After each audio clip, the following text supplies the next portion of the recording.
कहा कि हुजूर आपने सारे दलाइल तो दे दिए कुतुब में से, लेकिन आपने इसमें उलूम खमसा की बात नहीं की। उलूम खमसा हमारे इस्लाम में ये ऐसे 5 उलूम को कहा जाता है जिनका अल्लाह पाक ने कुरान में जिक्र फरमाया और फरमाया कि ये वो 5 इल्म हैं जिनको मेरे सिवा कोई नहीं जानता। जब ये सवाल हुआ ना कि आला हज़रत आपने इन 5 उलूम का जिक्र नहीं किया, बाकी सारे उलूम का जिक्र कर दिया, इन 5 का भी कर देते, इशारा तो नहीं कर देते, जिनके बारे से कुरान ये कहता है कि इनका इल्म सिर्फ मेरे पास है, दूसरा जमाने में कोई नहीं जानता। असल इख्तिलाफ तो यहाँ पे है ना।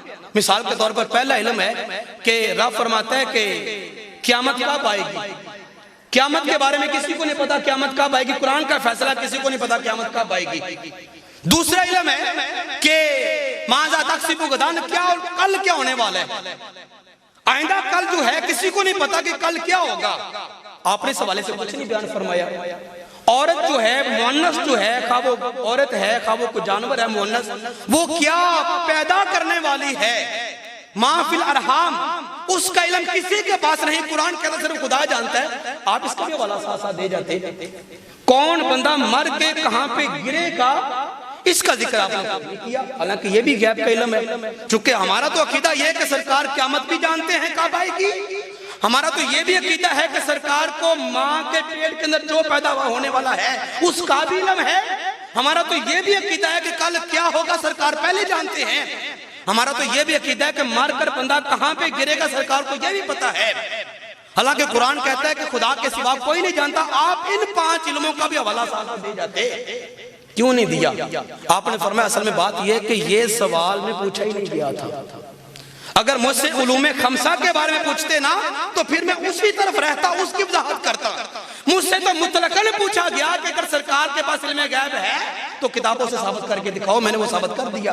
हाँ, अगर तुम ये कहते हो कि इन 5 उलूमे खमसा की बात भी मैं लिख जाऊं, मुझे 1 घंटे का मजीद टाइम दे दो, सारे उलूमे खमसा की बात अभी तहरीर करके तुम्हारे सामने लिख दूंगा। उलूमे खमसा ये ऐसे 5 इल्म है जिनको पढ़ते पढ़ते, जिनको समझते समझते आपकी आधी जिंदगी गुजर जाएगी, आधी जिंदगी गुजर जाएगी। लेकिन फरमा रहे हैं मुझे 1 घंटे का टाइम दे दो, सारी वजाहत अभी किताब की शक्ल में लिख के तुम्हारे सामने पेश कर दूंगा। फिर आपने मक्का में बैठ कर उलूमे खमसा की बात छेड़ी, वहां पे लिखना शुरू की। एक झलक आपके सामने रखता हूं चूंकि टाइम है हमारे पास सिर्फ 15 मिनट है। पहला इल्म है क़यामत का इल्म, इल्मुस्साअह, क़यामत का इल्म कि क़यामत कब कायम होगी। खुदा फरमाता है कि मेरे सिवा जमाने में कोई नहीं जानता। तुम कहते हो कि नबी को पता है कि क़यामत कब होनी है, कुरान तो कहता है कि रब के सिवा कोई नहीं जानता। अब आला हजरत इस बात का जवाब देने लगे हैं। आपने फरमाया सबसे पहले बात तो ये है, सबसे छोटी जो किताब है ना जिसे पाक की हमारे मदारस में पढ़ाई जाती है वो मिशकात शरीफ है। मिशकात छोटी समराद यानी कि सबसे बाद में लिखी हुई और तखलीस है दीगर कुतब की, उनसे निचोड़ लिया गया है, उनसे कुछ माखज लेके किताब शक्ल दी गई जिसको मिशकात शरीफ कहते हैं। सबसे छोटी किताब हदीस पाक की मिशकात शरीफ है और हदीस पाक में सबसे बड़ी जो किताब है वो बुखारी शरीफ है। ठीक है ना? सफात की मैं बात नहीं कर रहा, मैं सफात की बात नहीं कर रहा, मैं जामइयत की बात कर रहा हूं। और वो 8 अबवाब जिनकी वजह से दीन मुकम्मल होता है उनकी तकमील की बात कर रहा हूं। चूंकि बुखारी शरीफ में उन 8 अबवाब को पर इमाम बुखारी ने हदीस पेश की हैं, इसलिए उस किताब को जामे किताब कहा जाता है। दीगर में सब का जिक्र नहीं है, इक्का दुक्का सब को उन्होंने अपने अपने हवाले दिए। तो सबसे छोटी किताब मिशकात शरीफ। आपने फरमाया मोहतरिस तुझे मिशकात शरीफ नहीं आती? मिशकात शरीफ में अलामातुस्साअ मौजूद हैं, क़यामत की निशानियां मौजूद हैं। उन निशानियों को पढ़ के देखो। सरकार ने क्या क्या फरमाया। जिब्रील ने पूछा कि या रसूलल्लाह बताओ या रसूलल्लाह बताओ कि क़यामत कब आएगी, क़यामत कब आएगी? तो सरकार ने फरमाया मल मसऊल अन्हु आलम बिही, जितना सवाली से पूछा जा रहा है उतना सवाल करने वाले के पास भी इल्म है। उसने फिर कहा कि या रसूलल्लाह मुझे क़यामत की निशानियां बताएं। तो सरकार ने फरमाया क़यामत की निशानियां ये हैं कि पहली निशानी ये होगी कि तालिदुल आमतु रब्बतहा, लौंडी अपने आका को पैदा करेगी, औरत अपने हुक्मरान को पैदा करेगी। मतलब ये है कि औलाद ऐसी आ जाएगी पैदा होकर जो अपने माँ बाप को हुक्मरानियां करेगी। माँ बाप के ऊपर हुक्म चलाएगी, तो आज क़यामत की निशानी पूरी हो रही है कि नहीं हो रही? सरकार ने फरमाया था, ये मक्का के बद्दू, ये मदीना के बद्दू, जिनको अपनी जात का भी तारफ कोई नहीं, खुदा तो जात बहुत बड़ी है, ये मदीना के बद्दू, खालिक के कायनात, ये आज नंगे कदमों वाले, बड़ा गंदा जिस्म और बालों वाले, इनको खालिक के कायनात इतना माल दे देगा, इनके पास इतनी दौलत आ जाएगी, इतनी बड़ी बड़ी इमारतें बनाएंगे और छत पे खड़े होकर दूसरे से कहेंगे मेरे पास देखो कितना माल है, तुम्हारे पास इतना है। ये उस वक्त की बात है जब लोगों के पास घर भी नहीं होते थे। आज सऊदीया जाकर देख के जितनी इमारतें वहां पे हैं, दुबई में हैं, दुनिया के किसी खित्ते में है ही कोई नहीं। किसने फरमाया? सरकार ने फरमाया। कौन फरमा के जा रहा है? सरकार। तुम कहते हो सरकार को क़यामत का इल्म कोई नहीं, तो सरकार फरमा रहे हैं अरे ये तो कुर्बे क़यामत की निशानियां हैं। आपने फरमाया सबसे बड़ी किताब है बुखारी हदीस पाक में, बुखारी शरीफ के अंदर ये बात मौजूद है। वाली कायनात सल्लल्लाहु अलैहि वसल्लम ने शाह फरमाया कुर्बे क़यामत, जब हजरत ईसा इब्न मरियम का दुनिया में जो ना वो आना हो जाएगा, दज्जाल भी आ जाएगा, उधर इमाम महदी अलैहिस्सलाम भी आ जाएंगे। फरमाया ऐसे दौर के अंदर एक बहुत बड़ी फौज होगी, एक बहुत बड़ा लश्कर होगा जो मेरे बेटे मोहम्मद इमाम महदी के साथ मिलकर दज्जाल का मुकाबला करेगा। फरमाया वो लश्कर जो कुर्बे क़यामत निकलेगा, बेटे इमाम महदी का साथ देगा और जाकर दज्जाल का मुकाबला करेगा।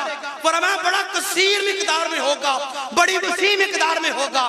फरमाया मैं मोहम्मद आज मदीना में रहकर उस लश्कर के हर एक बंदे का, उसके बाप का नाम भी जानता हूं, जिन घोड़ों के ऊपर वो सवार है उन घोड़ों के रंगों का भी इल्म आज मुझे खुदा ने अता फरमा दिया है। तुम कहते हो मुझे क़यामत का इल्म कोई नहीं, तो जो लश्कर क़यामत से पहले निकलेगा उस लश्कर के जो अफराद होंगे मैं उनके नाम भी जानता हूं, उनके बापों के नाम भी जानता हूं, जिन घोड़ों के ऊपर सवार होंगे घोड़ों के रंगों का इल्म भी मुझे मालूम है। तो फरमाया मिशकात से लेकर बुखारी तक हर एक किताब के अंदर अलामातुल साआ मौजूद हैं, क़यामत की निशानियां मौजूद हैं। निशानी कौन बताता है? निशानी वही बताता है जिसे हकीकत का इल्म होता है। निशानी वही बताता है जिसे हकीकत का इल्म होता है। तो सरकार को खालिक के कायनात ने क़यामत के एक एक लम्हे का इल्म अता फरमा दिया। फरमाया क़यामत जब भी आएगी वो मुहर्रम के महीने में आएगी। कौन बता रहा है? सरकार फरमा रहे। कब आएगी? मुहर्रम के महीने में आएगी। और फरमाया चलो दिन भी बता दो। फरमाया जब तारीख की बात हुई तो फरमाया मुहर्रम का महीना होगा, गर्मी का मौसम होगा, और फरमाया मुहर्रम की 10 तारीख होगी। 10 तारीख होगी, महीना बता दिया, तारीख बता दी, फरमाया दिन भी बता दूं। फरमाया जब भी क़यामत आएगी 10 मुहर्रम होगा, 7 दिन जुमे का होगा। चलो फरमाया वक्त भी बता दूं। फरमाया क़यामत जब भी आएगी मुहर्रम के महीने में आएगी, 10 तारीख होगी, जुमे का दिन होगा, असर और मगरिब का दरमियानी वक्त, असर और मगरिब का दरमियानी वक्त होगा। कौन बता रहे? सरकार फरमा रहे। और लोग कहते हैं क़यामत का इल्म कोई नहीं। अब एक चीज सरकार ने नहीं बताई, साल कौन सा होगा, 2021 है कि 22 में आएगी कि 23 में आएगी कि 25 में आएगी, कि अभी वक्त पड़ा है। साल नहीं बताया। क्यों? यहाँ पे रब ने कितमान का हुक्म दिया था। महबूब साल नहीं बताना, लोग तो फिर छुट्टी ले लेंगे, कहेंगे अभी बड़े साल पड़े हैं, बड़े साल पड़े हैं, जब क़यामत आएगी तो फिर देखा जाएगा। फरमाया सिर्फ साल नहीं बताना, बाकी सारा कुछ बता दा। जिसने सब कुछ बता दिया, अभी भी कहते हो सरकार को क़यामत का इल्म नहीं था। अरे वो जात जिसको खालिक के कायनात ने कायनात के जर्रे जर्रे का इल्म अता फरमाया है, और कायनात तो क्या, दुनिया तो क्या, क़यामत तो क्या, क़यामत के बाद जब लोग जन्नती जन्नत में चले जाएंगे, जहन्नमी जन्नत में चले जाएंगे।